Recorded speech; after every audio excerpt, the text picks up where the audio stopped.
You know that feeling when someone finally sees you, chooses you, calls you the one. It doesn't just feel good, it feels like oxygen after a lifetime of holding your breath. But here's the quiet truth no one tells you. Being chosen can feel addictive, not because you're weak, but because you were conditioned to believe you were invisible. And when love comes in bursts, warmth today, silence tomorrow, you don't just miss them, you crave the pattern. You chase the crumbs. You mistake intermittent reinforcement for intimacy. This isn't about bad partners. This is about emotional hunger meeting conditional attention, a trap as old as human longing, now dressed in modern dating apps and trauma-bonded relationships. Let's name it, understand it, and most importantly, free yourself from it. If you've ever stayed longer than you should have, if you've replayed a text for hours, dissecting its tone, if you felt more alive in the chaos of uncertainty than in the calm of consistency, this is your mirror. You weren't born needing chaos. You were taught that love is something you earn through endurance. Think back. As a child, did your caregivers only notice you when you were sick, perfect, or in trouble? Did affection feel like a reward for good behavior, not a given? Did you learn to perform, shrink, or disappear to avoid being a burden? That's not love, that's conditional regard, and it wires your nervous system to believe I am only worthy when I am needed or when I am suffering. Fast forward to adulthood, enter a partner who gives you just enough, a late-night call that leaves you glowing for days, a weekend of tenderness followed by 3 days of silence. You're the only one who understands me, whispered in the dark, then ghosting by noon. Your body doesn't register this as pain, it registers it as proof you exist. Because in your childhood, attention, any attention, was better than none. And your brain, still wired for survival, confuses intensity with intimacy. This is intermittent reinforcement, a psychological principle first observed in B.F. Skinner's pigeon experiments. Give a pigeon food every time it pecks a lever, it pecks steadily. Give food randomly, it pecks obsessively, hoping, waiting, trying harder. You are not a pigeon, but your nervous system, it's running the same program. And modern dating is the ultimate variable ratio slot machine. Swipe right, dopamine hit. Read, hey, nervous system calms. See, seen with no reply, cortisol spikes. Then frantic overanalysis. You're not clingy, you're trauma responsive. And that person who keeps you guessing, they don't even have to be cruel. Sometimes it's the good ones, the inconsistent ones who hook you deepest, because their warmth feels like salvation and their distance confirms your oldest fear, I'm not enough to keep. Real example. Sarah, 28, grew up with a depressed mother who could only engage when Sarah was sick or failing. Love felt like crisis care. Now she's drawn to partners who vanish for weeks, then return with grand apologies and promises. Each return feels like rebirth. Each disappearance feels like confirmation. See, you're only lovable when you're broken. Or James, 32, raised by emotionally absent parents who praised achievement but ignored his feelings. He now dates people who admire his success but withdraw when he's vulnerable.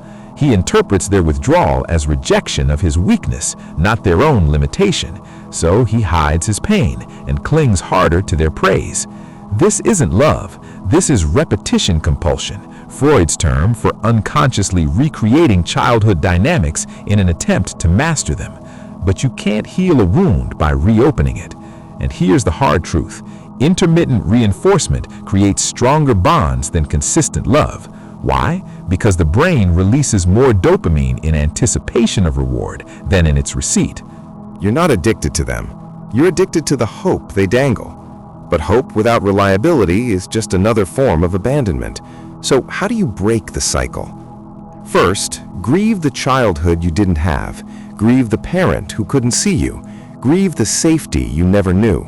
This isn't self-pity, it's sacred reckoning, because you cannot fill an emotional void with another person's inconsistency. Second, redefine what love feels like. Love is not fireworks. Love is not drama. Love is not finally being chosen after weeks of silence. Real love is boring in the best way. It's the partner who texts back consistently. It's the one who shows up without needing a crisis. It's the quiet certainty that you belong, even on your ordinary days. As the ancient Greeks knew, eros, passion, fades, but storge, familial, steady love, and agape, unconditional regard, endure. Modern culture sells you eros and calls it everything, but your soul craves storge. Third, practice relational sobriety. Just as an addict avoids the bar, you must avoid the emotional high of hot and cold dynamics. Block the ex who just wants to talk. Mute the contact who leaves you anxious. Say no to the potential that lives only in your imagination. This isn't cold, it's self-respect as ritual. Fourth, build a life so full their silence doesn't echo. Fill your days with work that matters, friends who witness you, creativity that feeds you, not as distraction, but as declaration. I am not waiting to be chosen. I am already whole. And finally, become the consistent presence you longed for. Talk to your inner child like the parent they deserved. You don't have to earn my love.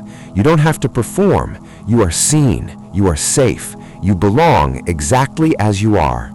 Because healing isn't about finding someone who chooses you. It's about choosing yourself again and again, especially when it's hard. You were never unlovable. You were overlooked by people who were too wounded to see you. And now, you get to build a life where love isn't a reward for endurance, but a constant, quiet yes.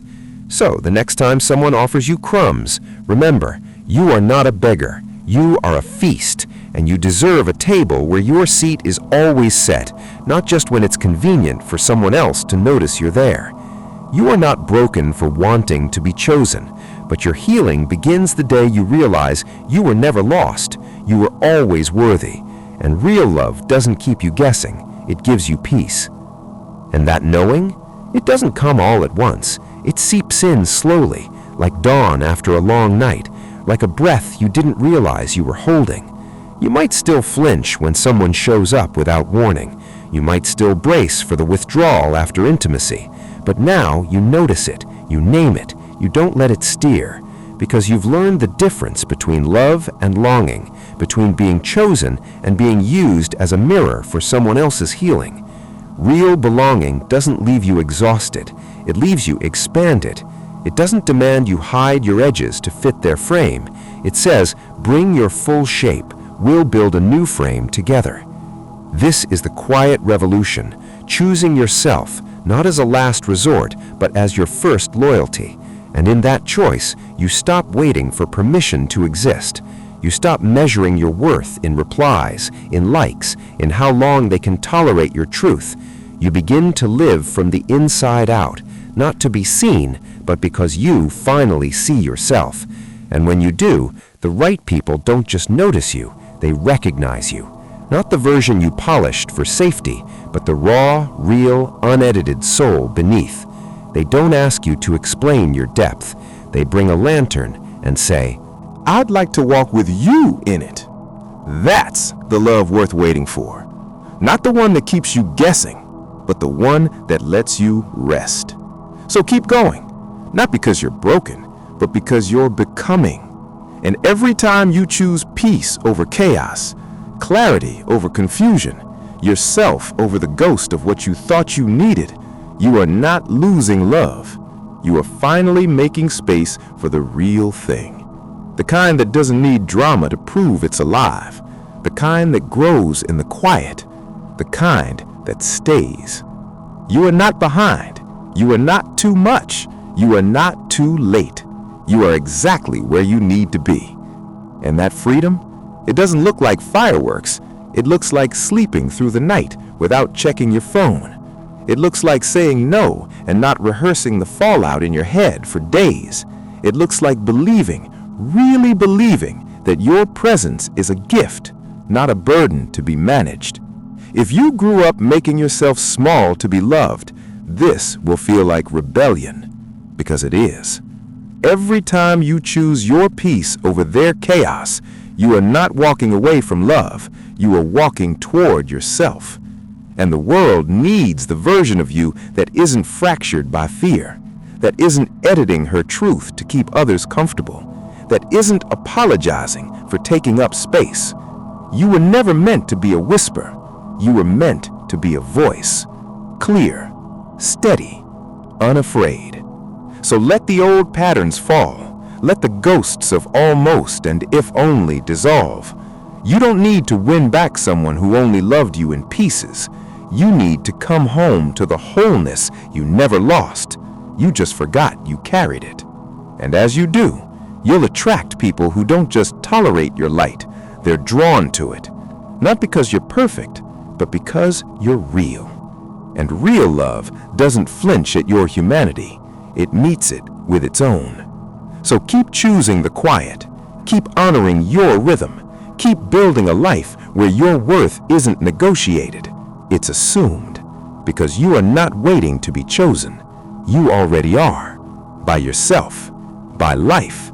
By the quiet, unshakable truth that has lived in you all along. You belong here. Not in spite of who you are, but because of it. And that truth, the one that says you belong simply because you exist, doesn't need proof. It doesn't wait for validation. It doesn't shrink when someone walks away. It stands, quiet, unmoved, like a mountain that has weathered centuries of storms and still holds the sky.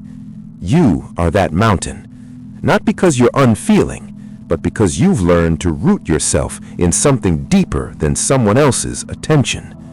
This is the shift, from seeking safety in their consistency to becoming your own sanctuary.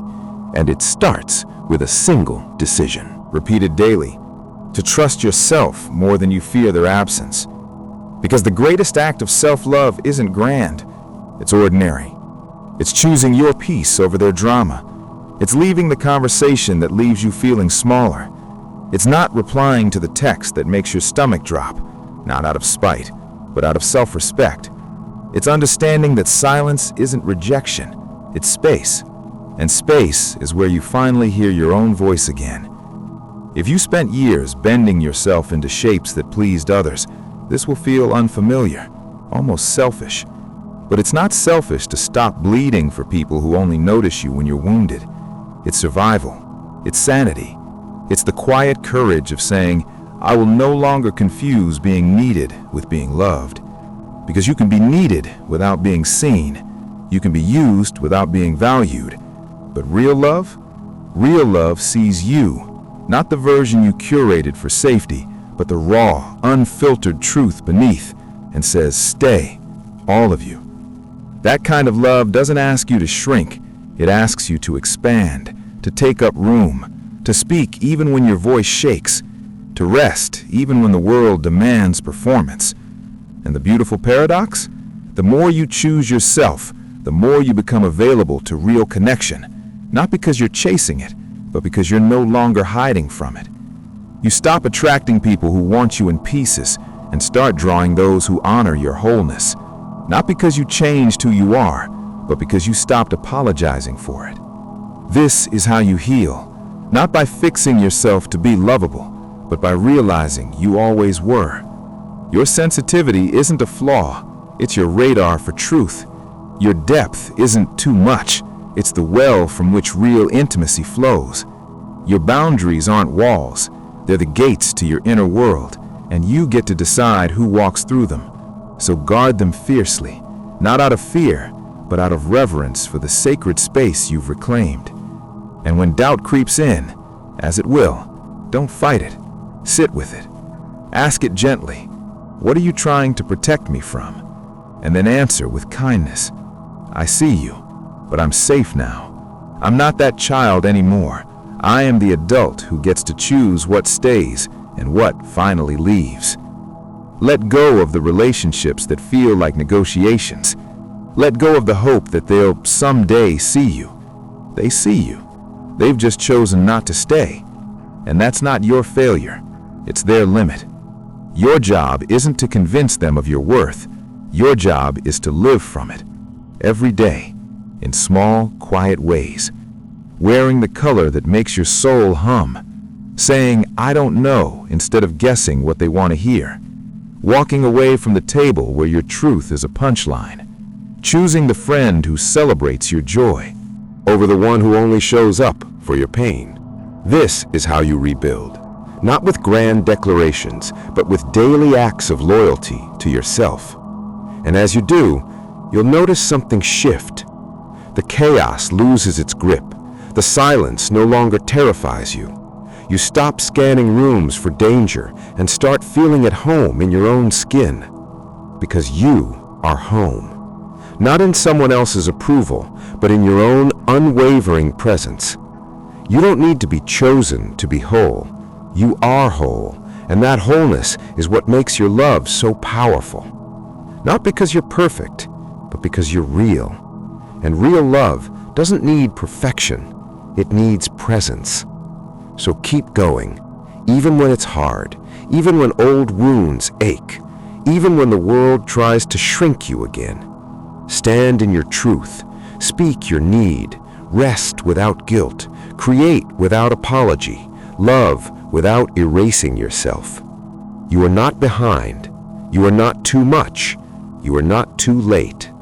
You are exactly where you need to be, learning, growing, returning to yourself. And every time you choose peace over chaos, clarity over confusion, yourself over the ghost of what you thought you needed, you are not losing love. You are making space for the kind that stays. The kind that doesn't need drama to prove it's alive. The kind that grows in the quiet. The kind that looks like sleeping through the night without checking your phone. Like saying no and sleeping soundly anyway. Like waking up and knowing deep in your bones that you are enough.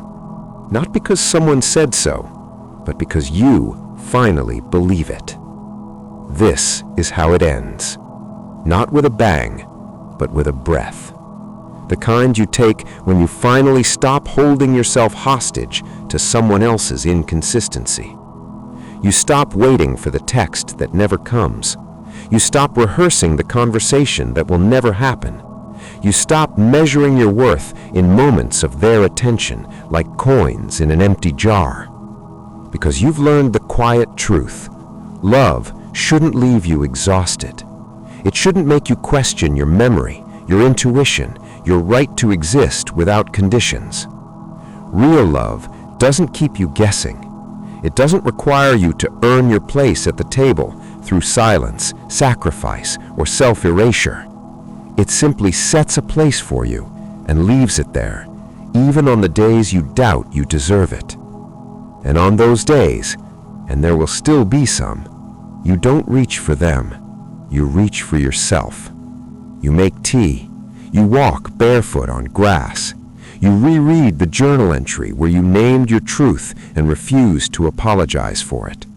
Quiet, unmoved, like a mountain that has weathered centuries of storms and still holds the sky. You are that mountain, not because you're unfeeling, but because you've learned to root yourself in something deeper than someone else's attention. This is the shift. From seeking safety in their consistency to becoming your own sanctuary. You remember, you've survived every version of yourself that tried to disappear to be loved.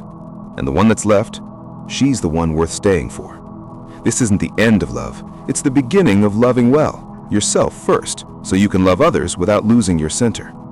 You stop seeing boundaries as walls and start seeing them as the foundation of every relationship that will ever truly hold you. You stop mistaking intensity for intimacy and start valuing the steady hand that finds yours in the dark, not because you asked, but because they choose to. You build a life where your joy isn't secondary to someone else's comfort, where your voice isn't edited for digestibility, where your presence isn't a negotiation, it's a given. And when someone can't meet you there, you don't beg, you don't shrink, you don't rewrite your story to fit their limitations. You simply say, "This doesn't work for me," and walk toward what does. Not out of anger, but out of alignment. Because you've stopped confusing longing with belonging.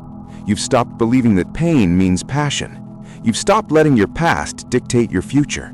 And in that space, the one you cleared by letting go, something new grows. Not a fantasy, not a rescue, but a quiet, ordinary life where you are seen, not for your utility, but for your humanity. Where love isn't a test you keep failing, it's a rhythm you've learned to trust. So keep choosing the quiet, keep honoring your rhythm, keep showing up for yourself even when no one's watching, because the most revolutionary act is to exist fully in a world that taught you to disappear. And you're doing it, not perfectly, but persistently, with courage that doesn't roar, it simply stays. Stay in your truth, in your boundaries, in your worth. Not because someone finally gave you permission, but because you gave it to yourself. And that's where everything changes. Not in the grand gesture, but in the daily decision to live as if you matter, because you do. So close this chapter, not with regret, but with reverence, for the version of you who stayed long after she should have left, and the version of you who finally learned how to come home. This is your life now, not the one you survived, but the one you're building. With clear eyes, with steady hands, with a heart that's learning to trust its own beat again.